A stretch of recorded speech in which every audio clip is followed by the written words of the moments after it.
Hello, everyone. Good afternoon. Welcome to the Citadel Webinar Series, brought to you by B-K-O Citadel. My name is Safiyyah Obileye. I'm a human resources associate and consultant. Thank you so much for joining us. I'm happy to be here. I hope you are all doing well too. As you know, we'll be talking about the COVID-19 and future of work. COVID-19 or COVID-19 or the novel coronavirus is something that is bothersome, it's nerve-wracking and gives a lot of us anxiety. But so far so good. We are coping, we are adapting like all humans and organizations and living entities should. However, there are some changes that should be made. And the point of our webinar today is discussing and sharing amongst ourselves how we as employees, business managers, as graduates, job seekers can adapt to this new future of work. So first of all, we're going to start with business unusual, because like I said, we already know, how we do our work in a normal way, that is the usual times, but we're in very unusual times, so it cannot be business as usual anymore. So I would like us to watch a very short video to illustrate what I'm talking about. Please put it in the chat if you can see my slides. I would like to get feedback from you if you can see my slides. So please chat, yes, I can. I really appreciate that. Thank you.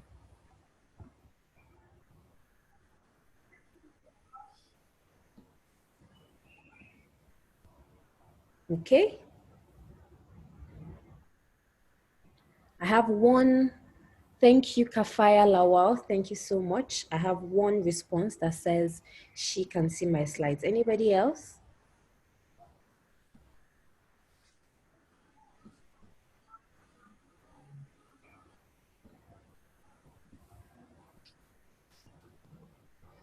Okay, well, we'll just move on then. So please stay tuned and enjoy this video.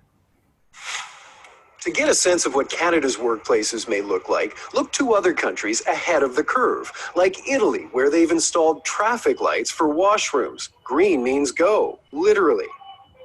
They've already passed temperature checks to get into the building. Once inside, a smartphone app monitors if they're within 1.5 meters of someone else for more than 15 seconds. It's not a tool to spy on us, this worker says.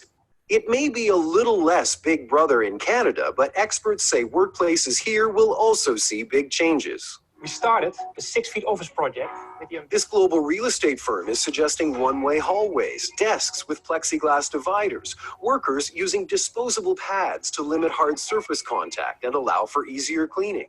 Shared areas like lounge space may need to be booked in advance. Elevators will be limited to just a few people per ride, which could mean long queues in high-rise towers. But that would be mitigated by a gradual return to work, starting with perhaps 2 or 3 days a week in the office and alternating those days between coworkers. Many of these measures could stay in place until there's a viable vaccine or a treatment.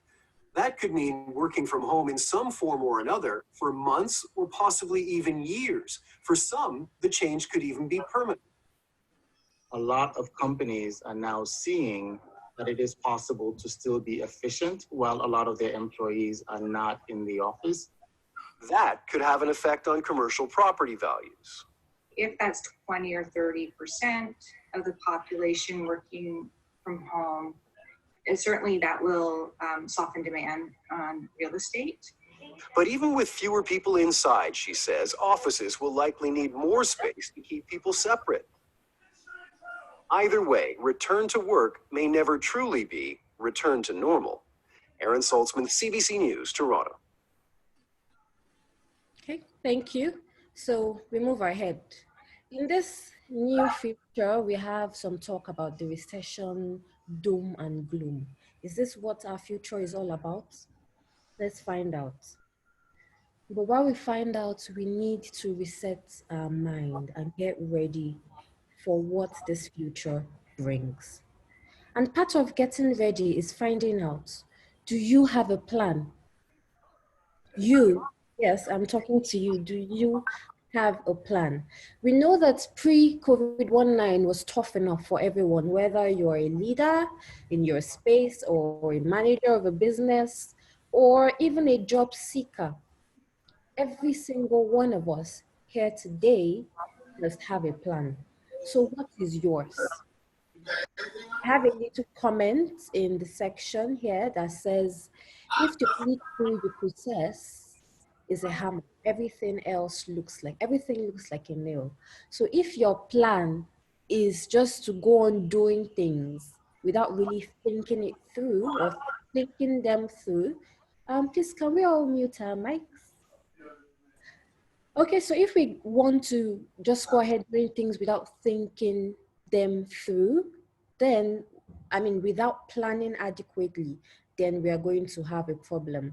So what are the solutions that we can provide? Right. So as a business leader, there are some questions that are paramount. You need to ask yourself now, do you have the skills and temperament to manage a virtual team? Do you have challenges with delegating tasks and authority, or do you prefer to micromanage people? Do you have a corporate culture that can thrive in this new reality?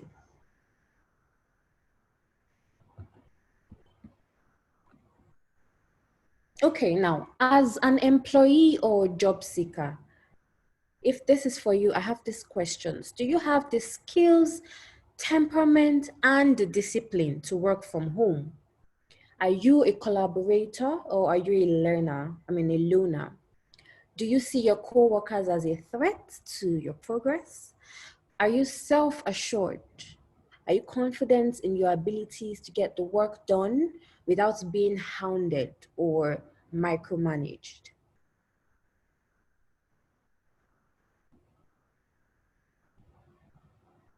Here we have this picture that says, never let a good crisis go to waste. So, most of us can agree that the COVID-19 world, this pandemic world, is a crisis.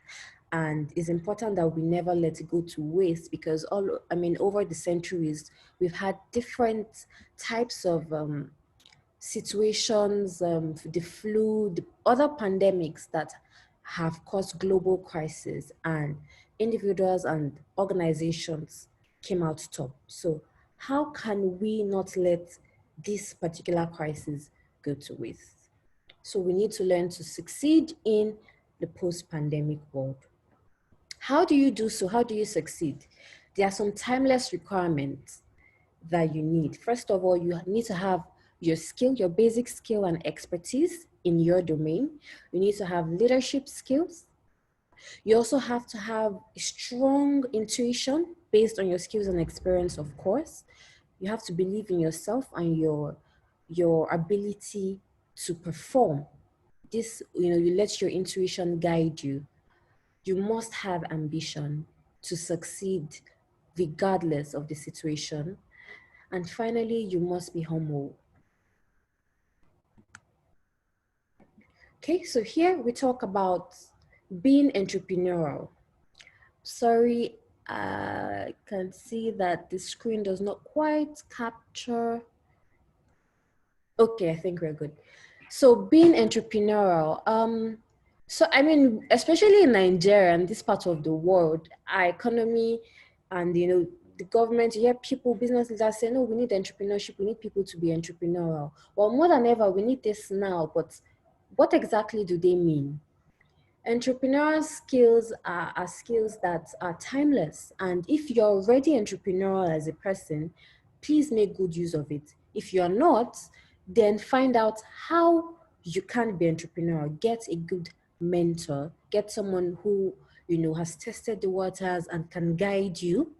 Now, while you run a business or you're in an entrepreneurship space, it's important that now more than ever, you are delivering timeless, flawless service online. Because I mean, there is social distancing. You know, we have measures in place where people are not going out to dine, they are not going out to celebrate. You know, a lot of things are done indoors. So your service has to be online and flawless so that people can, you know, still enjoy your service and make the best out of it. Also, you should already know that in this time, cash is king. So you need to guard your cash flow, you know, seriously. Now, as a leader, having a crisis is a excuse me, is a should I say is a good time to test your leadership skills. So you need to look beyond the crisis and look beyond the threats. You know, some of us would be familiar with you know, analyzing your opportunities, analyzing your threats, you know, your advantages, all of those things. So you need to look beyond the threats and find out what opportunities does this crisis present for me. You know, when we started this presentation, we talked about having a positive mindset, resetting your mind. So this is something that we need to do. If your mindset is not positive, then it will be quite tough to look at possible opportunities. And we've already discussed how you should take as much of the services online as possible. And when you lead a team, you must be sure to communicate calmness and confidence. Because if you, as the head of a team or a group, is communicating fear and a whole load of anxiety, then the thing is you are going to pass on this mindset to your team members. And I'm sure you understand that it is difficult to perform efficiently, effectively with that kind of mindset. To communicate calm and confidence at all times. You also need to care about the health and safety of your team, you know, members of your team. We know the general, excuse me, guidelines, you know, so being socially, keeping social distance, hand hygiene, all of these things. What other general health and safety measures can you keep in place for your team, even while they're working offline? I don't remember, I don't quite recollect the organization, but there was one organization that gave all their team members provisions for a mobile, what's it called? Table for working at home. That is one that you can sit correctly and your back is straight and you can work at your desk in a safe way and in a safe environment. So, I mean, whether or not you have the capacity to do this is a different ball game, but you do need to care about the health and safety of your team. Also, apart from your team, you have your partners, you have the community in which you interact or you work out from.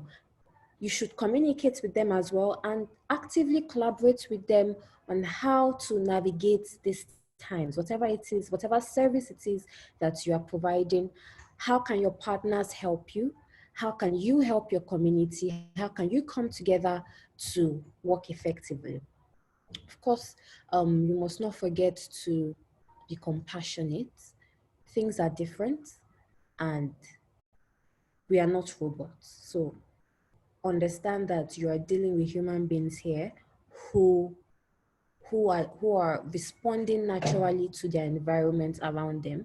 They have, you know, things in the background. People have kids at home.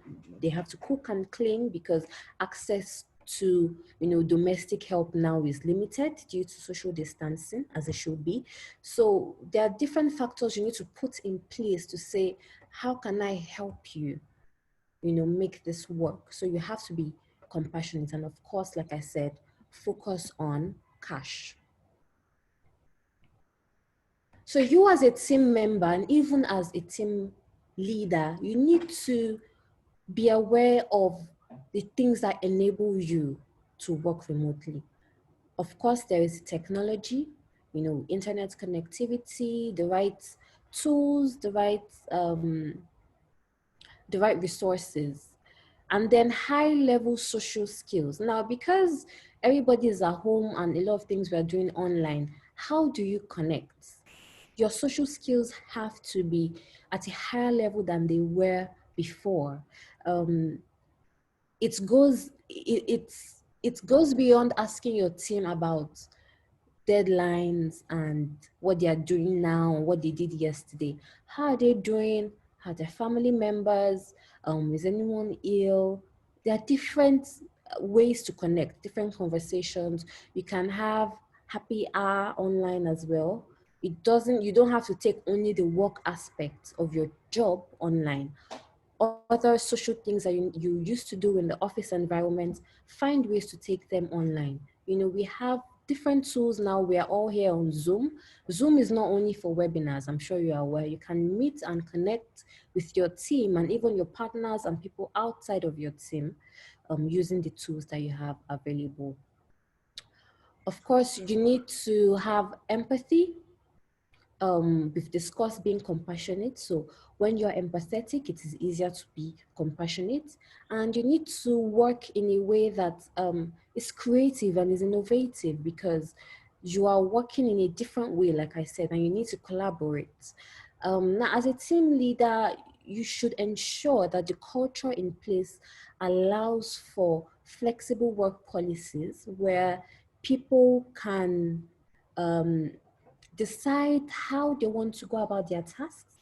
We said no micromanaging, how they want to go about their roles. We are, in fact, we're in an era where people can even work on tasks that are not in their portfolio. They are not on their direct team, so the choices of the time you want to work can be more flexible. Your team wants work should be more flexible.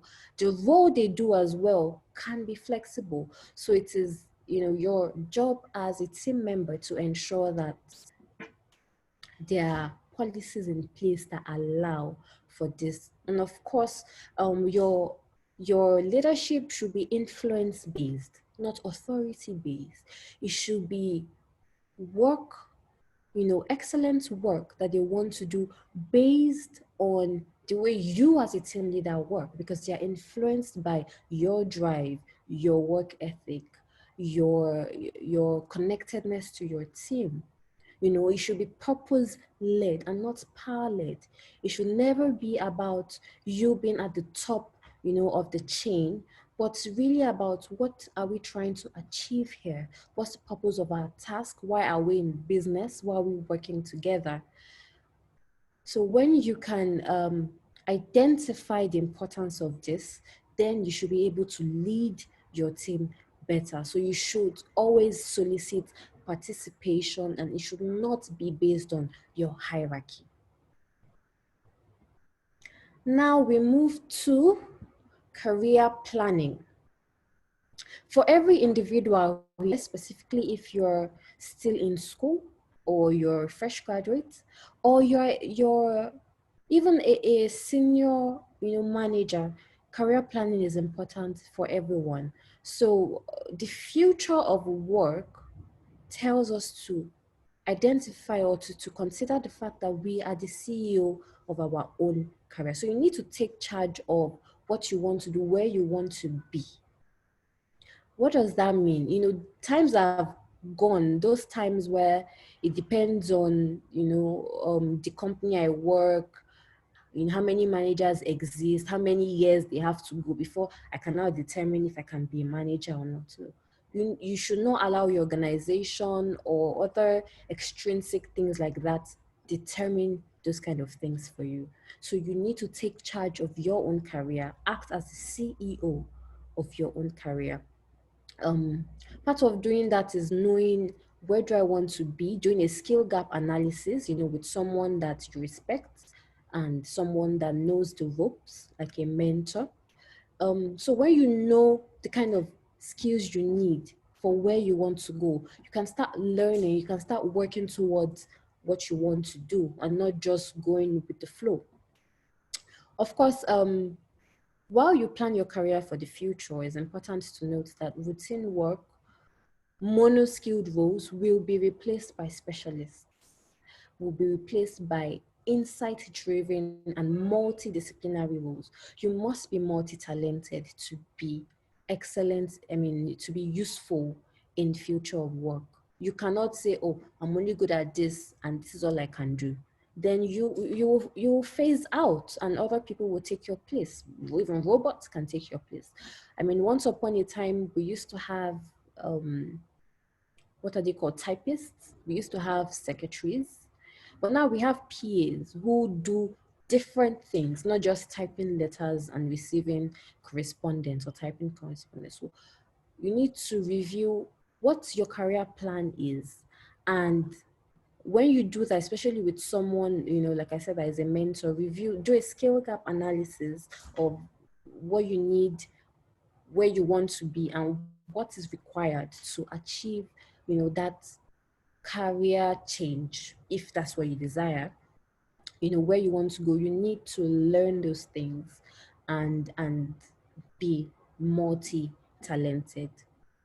You also have to be 21st century literate. Whatever it is that you need to unlearn the way we used to work, it's not the way we are going to continue to work. So you need to keep on learning and relearning new skills, new attitudes, behavior that will help you in the 21st century workplace. Also, back to the point of having a mentor, you need to develop an ecosystem to support your career progression. So whatever it is, whatever plan you have for your career, you need to support yourself, surround yourself with people and resources that will guide you, in taking the leap or taking the necessary steps when you're ready. And of course, read. We already know that. And apart from getting help from mentors, I'm sure some of us should be familiar with something they call sponsors. Sponsors take it to the level higher than mentors. They follow you, career round, all through your career. They find opportunities for you. They sponsor you literally. They link you up to people that will help you. They put you in specific positions that they feel you can learn or you can excel at.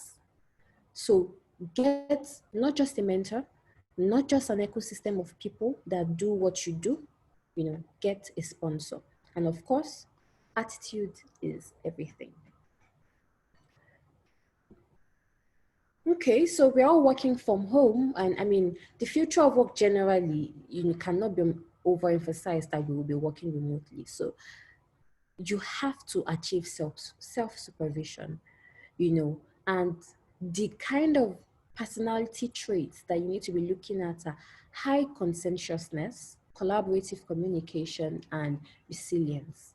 So that high conscientiousness helps you to meet your deadlines, to do your work because you know you have to do your work, not because anybody is pushing you to do the work. We also have to have collaborative communication, like I talked about. So you communicate, but with a focus to achieve teamwork. Okay, so it's not enough to just communicate, but it has to be collaborative in the sense that it has to be regular. It has to achieve what the team is trying to achieve. Whatever you're communicating, it's not just going to be focusing on you, alone. It's going to be focusing, of course, on your team, what you're trying to achieve together. And then you have to be resilient. There are roadblocks, shall we call them, or challenges you will meet on the way. Some of them internal that you have to overcome, yourself, and some of them external, whatever it is that you feel you need to do, whatever help you need to get it so that you can get to where you want to get to and do what you want to do. So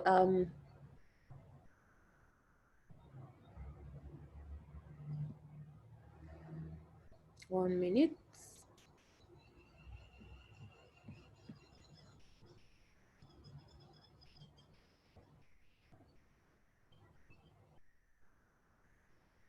Okay, so I have a slide here that shows us the kind of roles that exist for people that are working online. You know, this is not just for fresh graduates now. Anybody can look at, this is the future of work. You can look at freelance contract roles that you can explore, and this is not, by all means all of the roles that you can explore. This is just something that you can look at, that you can do from the comfort of your home to be self-sufficient, of course.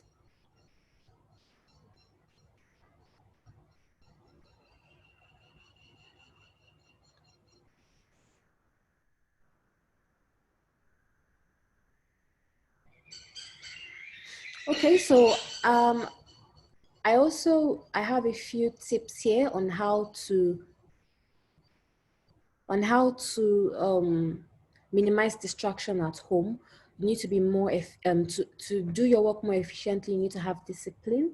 We've mentioned discipline. You need to create a routine for yourself. So if previously, when you used to go to work, you had to have, clean up, freshen up, do everything you need to do and leave the house by 7, try and create a similar routine. Now, of course, you may not need to do exactly the same things, but try and get into a routine that helps you to be productive and stay productive.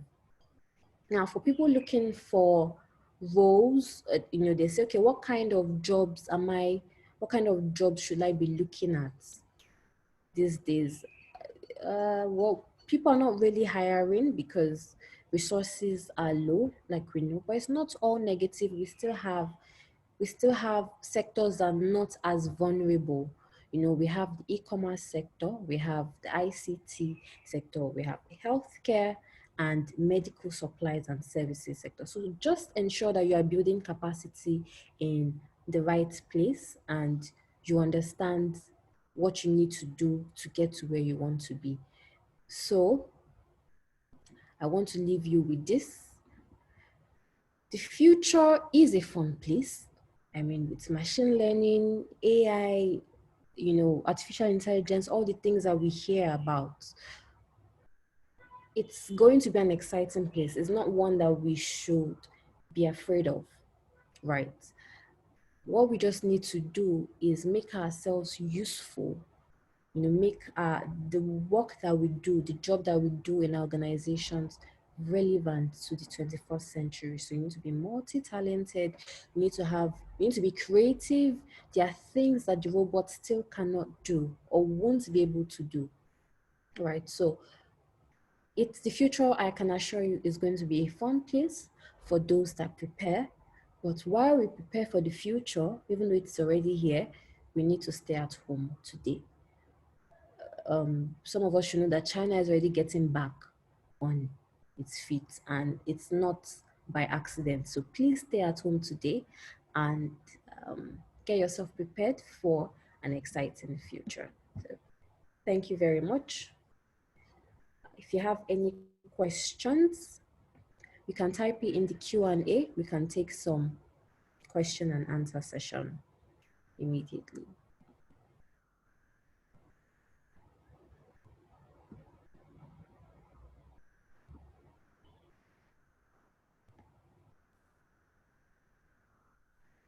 Okay, we have an anonymous attendee that says, I'm a fresh graduate still trying to find my feet. Most vacancies I see require some work experience. How do I overcome this challenge? Okay, thank you for this question. It's something that a lot of us, face. But we need to start from somewhere, and I have to let you know that you have to be ready to volunteer your services anywhere that you can. That's how you build competence. That's how you build self-esteem, and you're able to have that belief in yourself that you can do the work. You need to start from somewhere. You need to find out what your interests are. Right? When you find out what your interests are, reach out to people in your network that do similar things, or people that can introduce you to, people doing similar things, and volunteer working with them. When you do this, when you volunteer your services, you can gain competence, like I said, and eventually you can be taken on as a full employee. So that's somewhere to start. And also, not every recruiter or organization is looking for someone that has all the skills. So what a lot of people are looking for is your the behavioral components, the attitude you have to work. Are you going to be there on time? Who can recommend you? What attitude do you have to work? How did you do in school? Were you all about work? Were you all about academics in school? What makes you stand out? So these are the kind of things that you can look at. So take good use of your network, volunteer, build competence, and do things for free. We all need to start from somewhere. So that is the advice that I'll give to you. I hope I was able to answer this question. Okay, good afternoon. How do you find the right career, mentors, and sponsors? Okay, you can do so by looking at your network. So you need to start with what you have. Obviously you cannot know all the influential people in your vicinity or around you, but start with what you have. Let people introduce you, and let your character speak for you, in the sense that volunteer. Oh, you're planning an event, you're doing this, you want to build a website. Can I be on your team? Can I join you? What do you need? How can I help? That's somewhere that you can start. And you also need to shoot your shots. If there is someone that is sort of like a role model to you from afar, please do not hesitate to reach out to them on social media. Shoot them an email. Show that you are useful to what they're doing. A lot of organizations, events, NGOs, they have space for volunteers. So that's somewhere to start. When you start working with those people, they will mentor you. So look at what you like to do. Find your interest. Start working within that space. Then you will be able to find your strengths, what you're good at. You'll be able to network and meet people. Now, to get a sponsor is more complex, because that is a higher level of commitment. So to get a sponsor, you need to look within your network. Someone outside of your network cannot take you on as someone they are sponsoring. So look within your network that is doing something you want to do, or doing something similar to what you want to do. So that person may not even be in your own preferred career space. The person could just be working somewhere. They have access, to people, or they have access to resources. So please, you need to do the work. You need to find out who is around you, who you can be speaking to and who you can be volunteering your services to. I hope that answers your question. I've discovered that I struggle with self-doubt. What do you suggest I do to escape from this? I mentioned something about identifying your interests and your strengths. Honestly, it's really something that I recommend. When you know what you're interested in, you know what you can do, what you will happily do, and you start to do it, then you can when you start doing it and you practice doing this thing, then you find your strength. So there's a little bit of a scientific component to it. You need to start doing the work first. When you start doing the work, then you say, oh, I'm not bad at this. Oh, I think I'm better at this than I expected, or I'm not as good as I thought I would be. So let me learn. So once you have that, what's it called? When you have that knowledge of yourself, and then you accept what is your reality? You start to work towards it, but you have to have that knowledge of self first. So it's really good that you know that you struggle with self-doubt. However, it's more important that you take a step. You don't let that limit you. You start working in whatever capacity that you can. You identify what your strengths are, even if it is helping a friend do one or two things. Oh, okay, maybe it's their blog. You can also contribute to their, contribute, be a volunteer contributor, content contributor. You can learn how to make graphic designs. You start from zero competence, right? But don't let that hinder you. Don't say, oh, I suck totally at this. Continue to find out what you're interested in and do what you need to do to improve your competence. And please believe that you can do it.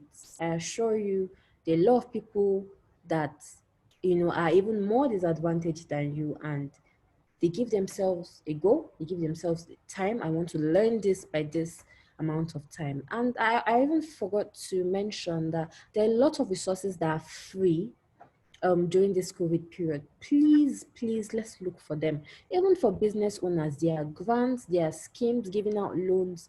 So you need to be on top of your game when it comes to finding out information and finding out resources. You may not know it all, but that's why you need to surround yourself with people who share the same mindset as you or that you can learn from. So please don't have self-doubts. Okay. Okay, Adedayo says, with regards to finding sponsors, does it mean getting mentors inside the company? And then how would you suggest we go about getting sponsors inside the firm we work? Now, I mentioned that a sponsor is a level higher than a mentor, and personal relationship is very important because the person will be very invested in what you do and where you want to go. They're a level higher than a mentor. They are the ones that'll tell you, take this job. They're the ones that'll tell you, you need to leave this place. Oh, you should be reading this book. They put you in places you need to be because they have the access, influence, and resources to do so. So getting one in your firm is important, that you are building a network and you're building relationships that are mutually serving. So you are useful to that person, and that person too would want to be useful to you. So it could be someone, it could be your direct boss, could be someone on your direct team, could be someone, maybe slightly higher. It's just someone that you have to be useful to them, right? Whatever it is they're working on. And it's easier if you're in the same company. So you need to know, oh, what are you working on, ma?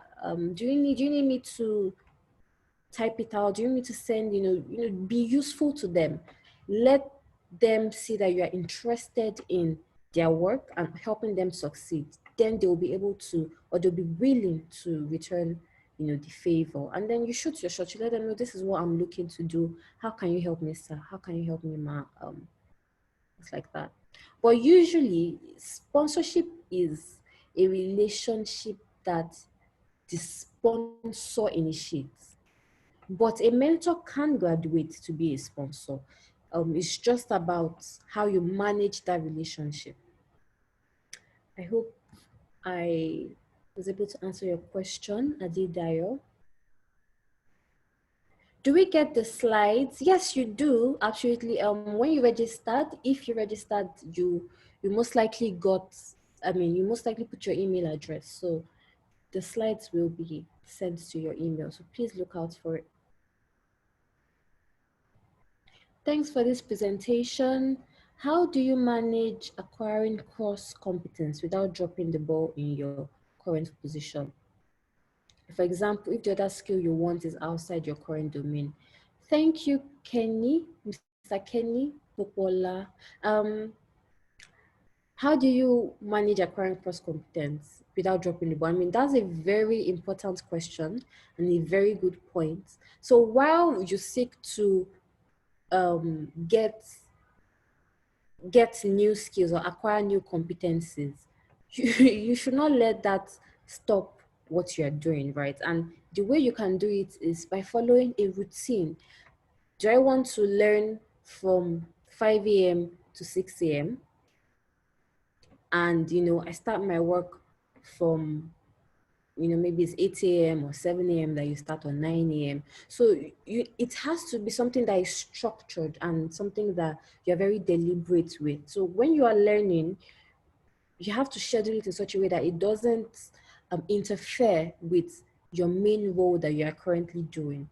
And if you start to do some freelance or contract roles outside of the main role, I mean, so far as it's okay with your organization, then it's all about scheduling your organization skills.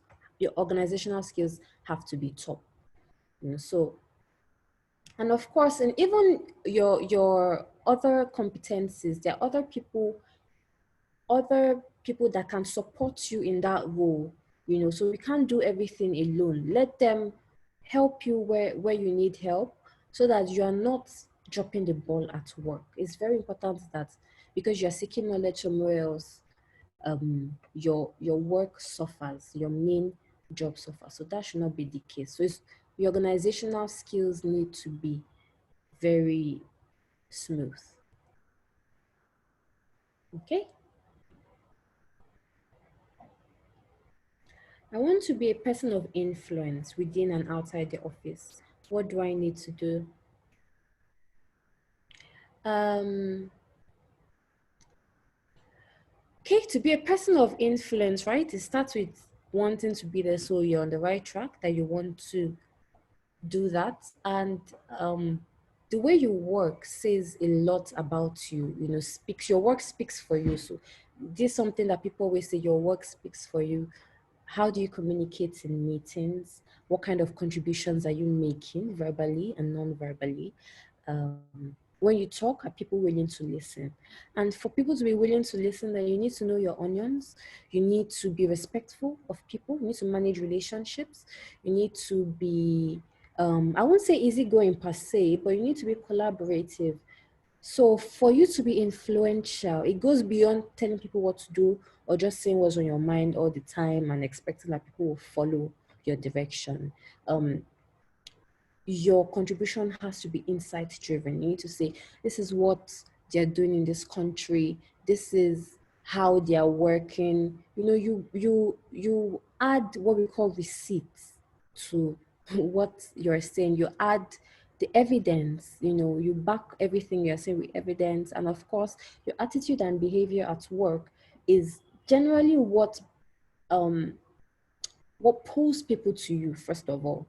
You can be a high flyer in your organization or wherever it is, whatever it is you're doing, but the way that you work or the way that you relate to other people may not, make them interested in you, what you're doing or how you're doing it. Just they will notice you, but maybe not for entirely the right reason. So to be a person of influence, whether at work or anywhere, you have to need to manage your relationships with whoever you're working with. You need to respect yourself. And you need to do your work, So you have to do a balance of these things. I hope that helps. We should know what we need to get to where you want to be. What if where you want to be is vague? Okay, Alabi Sharif, thank you for this question. That is why you need people that are already doing things that you want to do.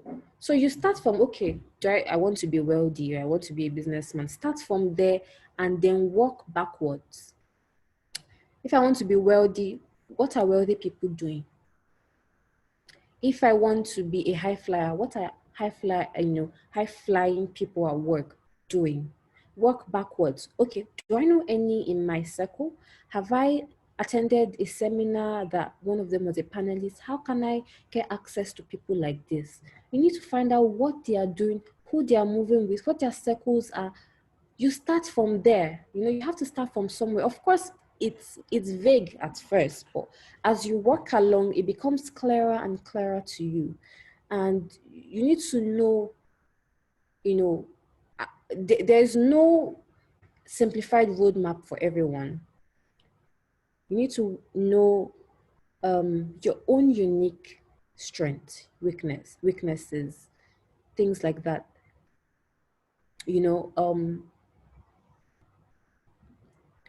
Yeah, so when you know your uniqueness and you know yourself, you're aware of the kind of things that you bring to the table, then you start from there. People with these strengths, what are they doing? So you look outside around you. What are the opportunities around me? Who are the people doing the things that I want to do, or not even doing? You may not even know what you want to do, but you have an idea of where you want to be. I just know I want to work in an office space. So I just know I never want to work in an office space. You are entitled to want what you want to want. Start from there. Look at people who are those things that you aspire to. Then find out what they are doing. Have access to them. Surround yourself, your Twitter people you are following. Let everything you're consuming be tailored to where you want to be. So that is how you start and how you get to know yourself. So I believe I have answered all the questions that are here. Okay, I'm going to look in the chat to see if I've missed anything.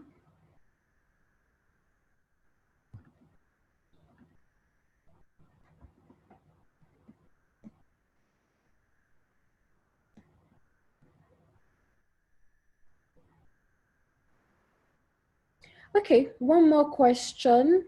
Thank you for this presentation. I would like to ask for your view about quitting current work after NYSC for learning new skills such as programming or preparing for graduate exams to secure admission abroad. Although the personnel has an upcoming freelancing account as a probable means of sustenance. Thank you. I struggle to understand. You want to know my view about quitting your current work. So you're somewhere that you're working post NYC and you are there because you want to learn skills such as programming and you want to prepare for graduate exams.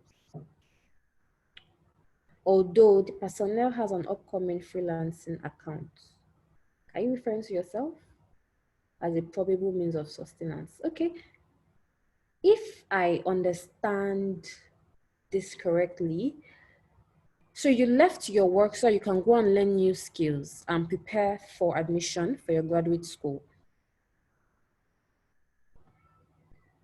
And you have an alternate source of income with freelancing accounts. I mean, if that is, so it helps that you know what you want to do, right? That's fine. So you have a source of income. So that is not stopping you from pursuing what you really want, which is to get skills in programming and preparing for your graduate exams. I think that is fair. You don't have to be in a workplace that does not serve you or serve your goals. So if you can fend for yourself while acquiring, skills and preparing for your graduate exams, by all means, please go ahead.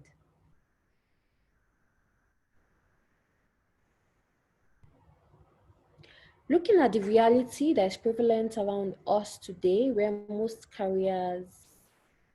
people are not living fulfilled lives, how do you advise that this challenge be tackled from the roots with our younger ones?